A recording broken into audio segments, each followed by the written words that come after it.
Have you ever noticed, guys, that the most dangerous battles in the modern world are not always fought with tanks, missiles, or fighter jets, but with stories? Think about it for a second. Every major conflict begins with a narrative, a carefully designed explanation that tells ordinary people why a war is necessary, why economic sacrifices must be made, and why their side is expected to eventually achieve success. In the early days of a conflict, these narratives often appear simple. There are heroes, there are villains, there are clear objectives, and there is confidence that the strategy will produce the desired result. But here is where geopolitics becomes truly fascinating. The world does not move according to political speeches. The battlefield has its own logic. Economies have their own limitations. Technology changes the rules unexpectedly, and adversaries often adapt in ways that planners never fully predicted. When a conflict continues longer than expected, governments and alliances face an uncomfortable challenge. They can either admit that their original expectations were too optimistic, or they can slowly modify the narrative while maintaining public confidence. Now understand this because it is one of the most important lessons in international politics. Great powers rarely struggle only with military problems. They struggle with the political consequences of expectations they created themselves. This deeper reality sits behind many of the important meetings taking place around the world, whether the discussion is about the continuing war in Ukraine or the rapidly changing diplomatic landscape of the Middle East. At first glance, these two situations appear completely separate. A negotiation happening in the Middle East does not directly determine what happens on the battlefields of Eastern Europe. The history, the geography, and the strategic interests involved are different. But politics does not only operate through direct connections. It operates through influence, perception, and momentum. When a leader appears to have achieved a diplomatic success in one region, other leaders often attempt to use that moment to strengthen their own position, request additional commitments, or revive discussions that had lost energy. Does that make sense? International summits are not merely places where leaders exchange handshakes and take photographs. They are environments where political capital is constantly being traded. A successful negotiation in one crisis can create an atmosphere where allies believe they have a better chance of obtaining support for another crisis. This does not necessarily mean the two problems are connected strategically. It means the psychology of politics is always active.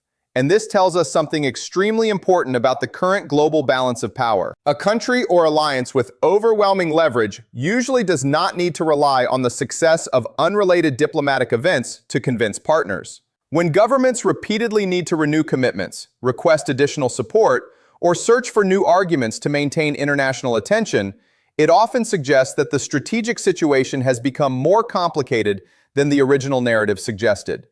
Now look at the continuous debate surrounding military assistance and advanced defensive technology. Every long conflict creates a cycle of new requests. First, there is a demand for basic equipment, then more advanced weapons, then more sophisticated systems designed to address new threats. Each new delivery is frequently presented as a potential turning point, a tool that could finally change the direction of the war. Sometimes these expectations are justified, and sometimes reality proves much more complicated. Modern warfare is no longer simply a contest of who possesses the largest army or the greatest number of traditional weapons. The battlefield of the 21st century is a competition between technology, production capacity, adaptation, intelligence, electronic warfare, and the ability of societies to maintain long-term endurance. Look at the role of drones. A technology that was once considered a supporting tool has transformed the way armies operate. Large military formations that previously represented strength can now become easy targets because inexpensive surveillance and attack systems can detect and strike concentrations of troops with remarkable speed.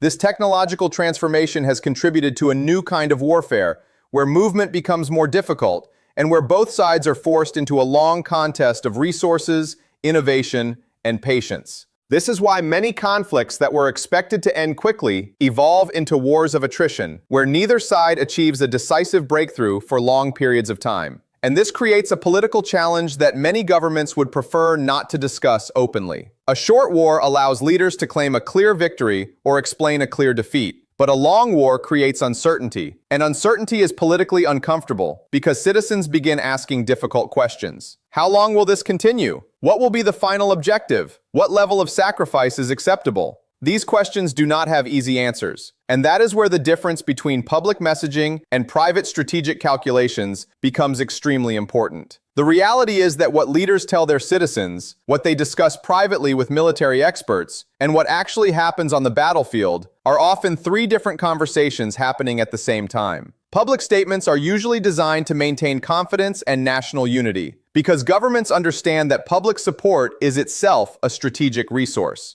A population that believes its sacrifices are producing meaningful results is far more likely to continue supporting difficult policies. But behind closed doors, military planners and strategic analysts must examine a much harsher reality. They have to calculate ammunition production, industrial capacity, technological changes, economic endurance, manpower availability, and the ability of an opponent to continue adapting. This is why serious geopolitical analysis requires looking beyond dramatic headlines and asking a much deeper question. What are the structural forces actually shaping the conflict? Because a nation can experience economic pressure and still continue functioning. A military can suffer significant losses and still maintain its ability to fight. An alliance can have internal disagreements and still remain operational. Reality is rarely black and white. The most dangerous mistake in international politics is to assume that today's headline automatically predicts tomorrow's outcome. Now think about the human dimension behind these enormous strategic calculations. When analysts talk about attrition, casualty numbers, military production, and economic pressure, the language can sometimes become so technical that we forget these words represent real communities, real families, and generations whose futures are being transformed by decisions made by political leaders thousands of kilometers away. History repeatedly shows us that long wars leave wounds that continue for decades after the final agreements are signed. Entire regions can lose large portions of their young workforce, economies can struggle to recover, and social tensions can remain hidden beneath the surface for many years. This is especially true in prolonged conflicts where the burden of fighting is often carried disproportionately by communities with fewer economic opportunities. For some individuals, military service may represent patriotism and a desire to protect their country, while for others it may also be shaped by economic necessity or limited alternatives. Understanding these social realities is essential because wars are not only contests between governments, they are pressures placed upon entire societies. Now here comes another fascinating and extremely difficult question that many analysts continue debating. Why do powerful states sometimes appear to act with greater caution than their military capabilities might suggest? Many observers assume that if a country possesses superior resources, it will naturally use them to achieve a rapid and overwhelming victory. But history shows that political leaders often operate under constraints that are invisible to the public. One possible explanation is strategic restraint. A government may believe that applying gradual pressure can achieve its objectives while avoiding a wider regional conflict or unintended consequences. Another possible explanation is institutional complexity. Large governments are not single individuals making every decision instantly. They are networks of military organizations, intelligence agencies, economic institutions, political advisors, and competing interests that may have different opinions regarding the best path forward. There is also the possibility that internal debates within leadership circles influence the pace and direction of strategy. The reality is that outsiders rarely possess complete information about confidential discussions inside any major power. This is why serious analysts avoid pretending they know every secret conversation taking place behind government walls. They evaluate evidence, examine patterns, and consider multiple explanations instead of presenting speculation as undeniable fact. And this broader lesson extends far beyond any single war, because throughout history, many conflicts have entered a dangerous political condition where they continue not necessarily because every participant believes victory is close, but because changing direction carries enormous political costs. Admitting that previous assumptions were incorrect can damage leaders, institutions, and political movements.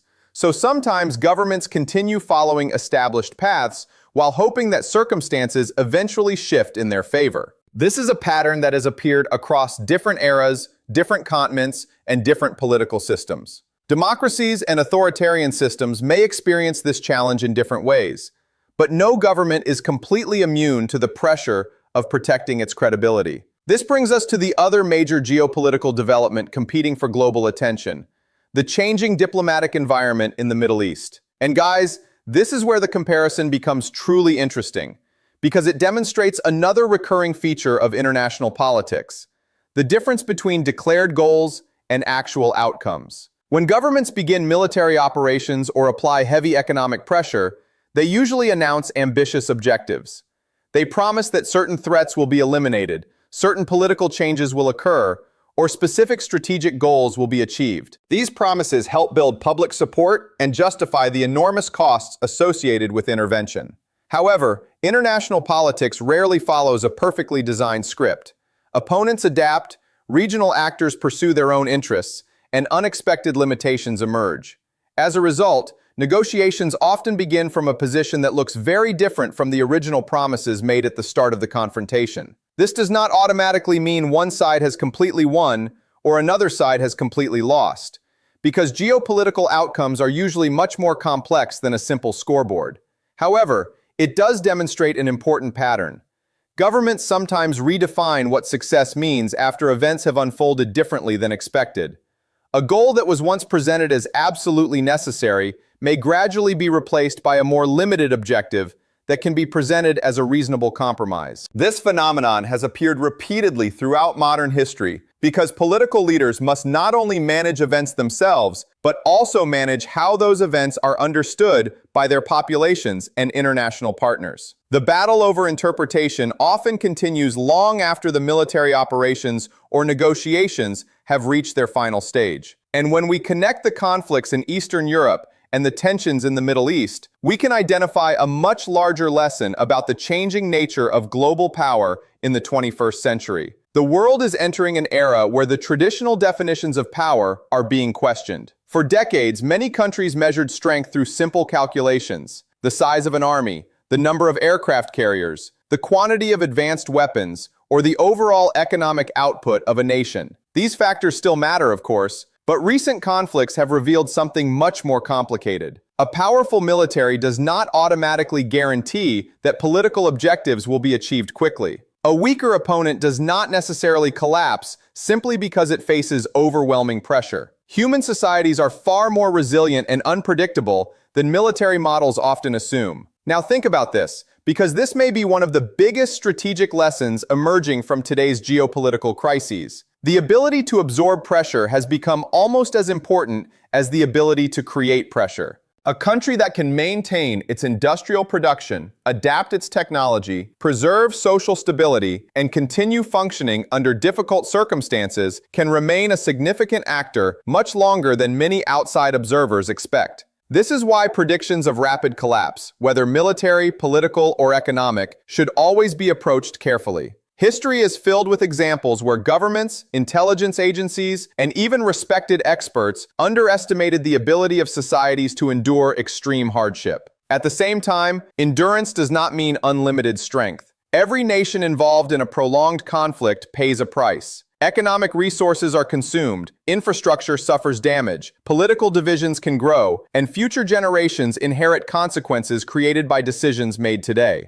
The important question is not whether costs exist, because they always do. The real question is which side believes it can tolerate those costs longer, and whether the expected political gains justify the sacrifices being made. This is where the discussion moves beyond individual battles and enters the deeper world of strategic competition. Wars in the modern era are increasingly competitions between entire systems. Industrial systems, technological systems, financial systems, political systems, and social systems. A battlefield victory means very little if the economic foundation behind that victory cannot be sustained. Likewise, having a large economy means little if political divisions prevent a country from transforming its resources into effective strategy. The connection between economics and warfare has never been stronger. Factories producing drones, missiles, electronic components, and advanced technologies have become as strategically important as soldiers standing on the front line. The nations that can innovate faster, produce cheaper, and adapt more quickly may possess an advantage that traditional military statistics fail to capture. Look at how rapidly warfare has evolved in just a few years. Technologies that were considered secondary have become central. Artificial intelligence, autonomous systems, cyber capabilities, satellite intelligence, and electronic warfare are transforming how conflicts are fought. The commanders of the future may have to think less like generals from the 20th century and more like managers of massive technological networks. The side that learns fastest may ultimately outperform the side that simply possesses more expensive equipment. And this creates a serious challenge for governments around the world, because military doctrines, political institutions, and public expectations often change much slower than technology itself. A weapon system designed decades ago may suddenly face new vulnerabilities that nobody fully appreciated when it was developed. A strategy that produced success in previous wars may become ineffective against modern tools and tactics. This gap between old assumptions and new realities is where many strategic mistakes are born. But here is another uncomfortable truth that policymakers rarely discuss openly. In international politics, admitting a mistake is often more difficult than making the mistake in the first place. Governments invest enormous political capital into their decisions. Leaders make speeches, create expectations, pass legislation, build alliances, and convince their citizens that a particular course of action is necessary. Once those commitments have been made, changing direction can appear like weakness or failure. As a result, institutions sometimes spend more energy protecting old narratives than objectively reevaluating whether those narratives still match reality. This does not mean every policy continuation is wrong. Sometimes persistence is necessary because strategic objectives require time and patience. The challenge is distinguishing between a strategy that requires endurance and a strategy that continues only because nobody wants to accept the political cost of reconsidering it. That distinction is incredibly difficult, and even experienced policymakers frequently disagree about where that line exists. Does that make sense, guys? This is why the most valuable analysts are usually not the people who provide the most confident predictions. In fact, excessive confidence can often be a warning sign. The world is extraordinarily complex. A person who claims to know exactly how every war will end, exactly when a government will collapse, or exactly what secret decisions are being made inside the highest levels of power is often selling certainty rather than providing analysis. Real expertise requires the ability to live with uncertainty while still recognizing the larger forces shaping events. It requires asking difficult questions even when those questions challenge popular narratives. It requires separating what governments hope will happen from what available evidence suggests is likely to happen. And perhaps most importantly, it requires recognizing that every major power, regardless of ideology or geography, can become trapped by its own assumptions. The same mistake has repeated itself throughout history again and again. Leaders imagine that economic sanctions alone will quickly transform an opponent's behavior, only to discover that societies can adapt. Military planners assume that superior technology will guarantee a rapid campaign, only to encounter unexpected resistance and changing battlefield conditions. Political leaders announce ambitious goals to generate support, only to later redefine success when reality produces a more complicated result. The countries involved may change, the languages spoken may change, and the specific conflicts may change, but the underlying pattern remains remarkably familiar. The greatest danger in geopolitics is not simply having the wrong strategy. It is becoming emotionally invested in a strategy to the point where evidence no longer matters. A serious strategic culture must constantly test its assumptions, update its understanding, and remain willing to acknowledge uncertainty. Because the international system does not reward confidence alone. It rewards adaptation. It rewards patience. It rewards the ability to understand that behind every headline, every diplomatic meeting, every military operation, and every political speech, there are deeper forces quietly shaping the future of nations. And perhaps that is the biggest lesson from both the conflict in Ukraine and the negotiations unfolding across the Middle East. The real struggle is not only over territory, military capabilities, or diplomatic agreements. It is also a struggle between expectations and reality, between narratives and outcomes, and between the world that political leaders imagine they can create and the much more complicated world that actually exists. The people who understand this difference will not be the ones who make the loudest predictions. They will be the ones who continue observing carefully, questioning assumptions, and recognizing that in geopolitics, the most dangerous illusion of all is believing that a preferred outcome is the same thing as an inevitable outcome.